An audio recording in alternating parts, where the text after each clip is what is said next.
I'll be discussing how Hitler maintained power, control, and allegiance right up until his death. Hitler initially maintained power in Germany the same way he gained it, by continuing to tell Germans what they wanted to hear. Even after the war began and he started invading, the German people continued to support him. As long as Germany was winning, the people were on Hitler's side and he was able to hold on to the reins of power. However, this didn't last forever. When the tide started to turn against Germany, Hitler succumbed to maintaining his hold on power through fear and terror. He made sure that anyone who opposed or didn't support him would be punished. He instilled his fear and terror through a number of different ways. The SS were established in 1925. Their duties were to protect Hitler and other Nazi leaders. After 1929, the SS leader Heinrich Himmler turned it into a powerful organization of fanatical elite Nazis. All these men had sworn an oath of allegiance to Hitler personally. These men were uncritically willing to die for him. The SS helped Hitler maintain power by sheer terror. If someone said anything against or opposing Hitler or the Nazis,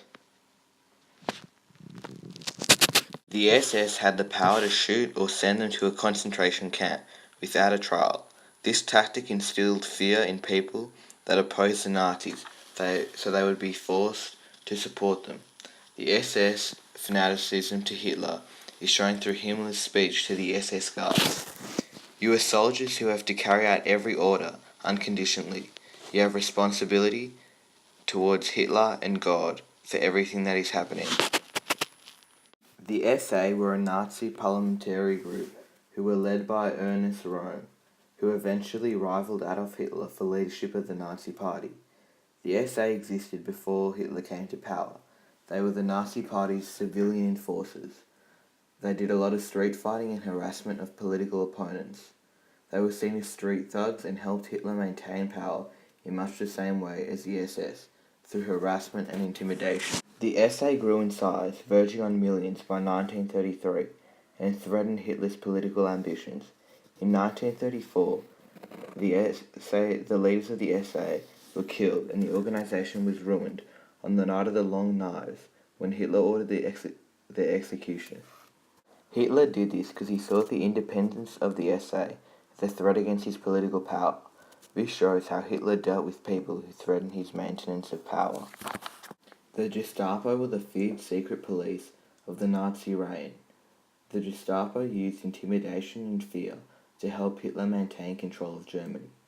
The March 1933 elections showed that a lot of Germans didn't support Hitler. This group of people were likely to be a constant problem for Hitler unless dealt with. In Nazi Germany, the police were allowed to arrest anyone on the suspicion that they were about to do wrong. This gave the police huge powers. All the police in Germany had to write up a list of people who might be enemies of the state, or people who didn't support Hitler. This list was given to the Gestapo, who had the power to do as they liked. The Gestapo were led by Reinhard Heydrich, who was one of the most feared men in Nazi Germany. Those arrested by the Gestapo for the smallest of crimes, such as not supporting Hitler or saying something which opposed the Nazi Party, were given 3 minutes to pack their bags and say goodbye. Once arrested, they were sent to a police cell where they were forced to sign Form D11, an order for protective custody, which was really your agreement to go to prison. Those who didn't sign it were beaten until they did, or signatures were forged. You were then sent to a concentration camp. In 1936 to 1931, laws were made that allowed the acts of the Gestapo to be free from any review by courts of law. This allowed the Gestapo to become a law of itself. This added an elitist element to the Gestapo, as its members knew that whatever actions they took, there would be no consequences. This freedom allowed the Gestapo to create a terror and fear around them, intimidating anyone who opposed Hitler to support him or be punished. This type of tactic helped Hitler and the Nazi Party maintain power in Germany. The Gestapo's power and fear is illustrated by this quote from Göring. This instrument, which is so feared by enemies of the state, has contributed most to the fact that today there can be no talk of a communist or Jewish danger in Germany. The Hitler Youth was a Nazi club for male boys aged between 10 to 18. Hitler believed that by controlling the youth of Germany, he was in control of the next generation. Hitler was able to maintain control of Nazi Germany with help of the Hitler Youth. This was as kids were encouraged to report their parents if they heard them talking about anything opposing Hitler or the Nazi Party. Though their parents would be punished, the children still uncritically and fanatically went along, as they would be praised for supporting Hitler. The Hitler Youth movement succeeded in brainwashing an entire generation of German boys with the Nazi ideology of racial and national superiority. The Hitler Youth movement taught boys physical training, as Hitler believed all boys should be fit, tough and strong, the Aryan race, as well as Nazi ideology such as nationalism and racial concepts, as well as absolute obedience to Hitler and the Nazi Party. By 1935, 60% of Germany's youth were a part of the Hitler Youth, all having seeds planted in their heads about following Hitler and his ideals, being brainwashed into hating communists and Jews. Hitler saw the youth as victorious, active, daring youth immune to pain. These boys, who were fanatical about the Nazi cause, were encouraged into turning ideas into action. Many became participants of the Nazi mass murder of Jews and other groups they considered undesirable. This level of uncritical, fanatical support helped Hitler maintain power over Germany, as not only were they willing to fight and die for him, but they would be the future of the Nazi Party and keep alive Hitler's ideas and beliefs. Concentration camps were another tactic which Hitler used to bring fear and terror to people, thus helping him maintain power of Germany. The first concentration camps in Germany were established soon after Hitler was named Chancellor in 1933. At first, these concentration camps were meant to hold political prisoners, which were political opponents of the Nazi Party.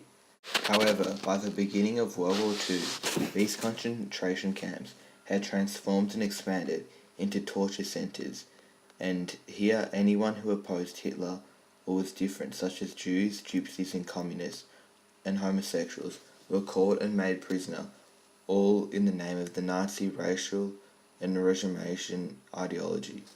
Some people were sentenced to a short term in hope they would learn their lesson, while others spent longer in the camps. When sent to a concentration camp, you had no trial and couldn't appeal against the sentence. In concentration camps, your identity was stripped away, and you were given a number and a sign to wear, which indicated what group you were from. Jews had to wear the Star of David, homosexuals wore a pink triangle, political prisoners wore a red triangle, while criminals wore a green triangle. Many people at the concentration camps died of diseases and starvation or overwork due to the horrible living conditions. Prisoners died of dehydration in the intense heat or froze to death in the winter. Prisoners were also shot or gassed if they were unfit for labour or handicapped. They slept in tight, compact areas, squeezed in amongst others. This led to quick spread of disease. Under these brutal conditions, many failed to do their forced labour, which they were then sent to the gas chambers to be punished and die. Towards the end of the war, concentration camp prisoners were used as guinea pigs in experiments for medicines and poisons, while the females were routinely raped and degraded.